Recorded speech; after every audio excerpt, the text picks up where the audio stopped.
வணக்கம். இப்பதிவினை முதற்தடவை பார்ப்பவர்கள் அல்லது ஏற்கனவே பார்க்க தவறியவர்கள் சப்ஸ்கிரைப் பண்ணி பார்க்கும்படி தயவுடன் கேட்டுக்கொள்ளுகிறேன்.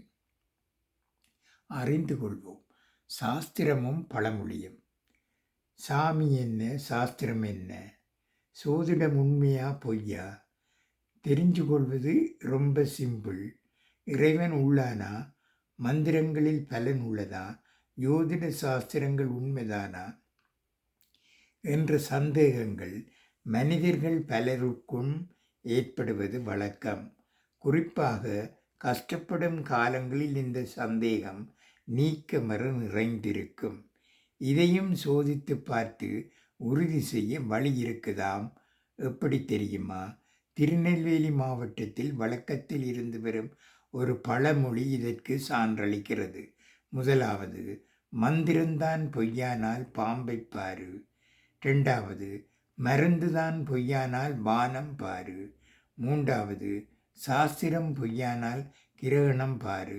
நான்காவது, சாமிதான் பொய்யானால் சாணம் பாரு. இதுதான் நமது சந்தேகங்களை தெளிவிக்கும் சூத்திரம். விளக்கம் சிம்பிள்தான். மணி மந்திரம் என்ற ஒரு மந்திரத்தை சொன்னால் படம் எடுத்து நிற்கும் பாம்பும் ஸ்தம்பித்து விடுமாம். மந்திரங்களில் சக்தி இல்லை என்று யாருக்காவது சந்தேகம் இருந்தால் படமெடுத்து ஆடும் பாம்பு முன்பாக மணி மந்திரத்தை உச்சரித்து பார்த்து சந்தேகத்தை தெளிவுபடுத்தி கொள்ளலாம். மந்திரம் சொல்ல தெரிந்தவரை சொல்லவிட்டு நீங்கள் வேண்டுமானால் ஏதாவது ஏணியின் மீது ஏறி நின்று கொண்டு பாருங்கள்.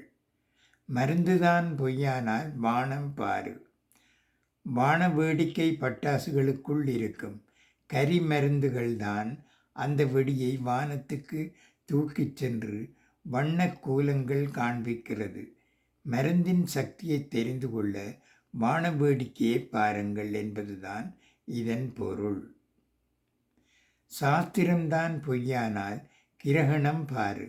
சோதிட சாஸ்திரத்தின் மீது நம்பிக்கை இல்லாதவர்கள் கூட பஞ்சாங்கத்தில் முன்கூட்டியே பௌர்ணமி, அமாவாசை, கிரகண காலகட்டங்கள், நட்சத்திர சுழற்சி போன்றவை இடம்பெற்றிருப்பதை பார்த்து வியப்படைந்திருப்பர்.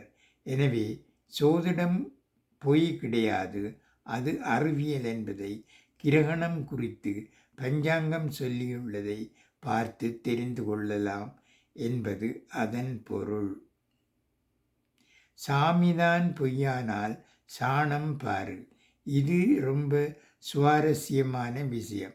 நெல்லை மாவட்டத்து கிராமங்களில் முன்பெல்லாம் செம்மண் கலந்து வீட்டு சமையலறையில் அவ்வப்போது அடுப்பு செய்வார்கள். அதன் மீது சாணத்தை பூசுவார்கள்.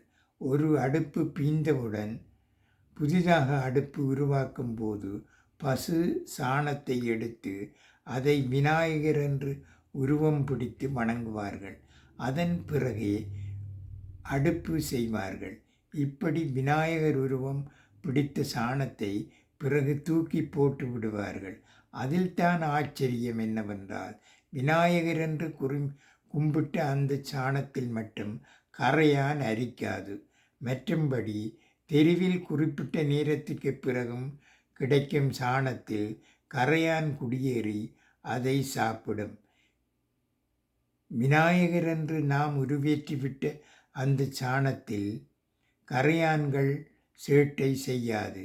இதிலிருந்து கடவுள் இருப்பதை பாமரனும் சாணத்தை பார்த்து அறிந்து கொள்ளலாம் என்பதுதான் இந்த பழமொழியின் கருத்து. உங்கள் ஐயங்களை தெளிவுபடுத்துங்கள். நன்றி, வணக்கம்.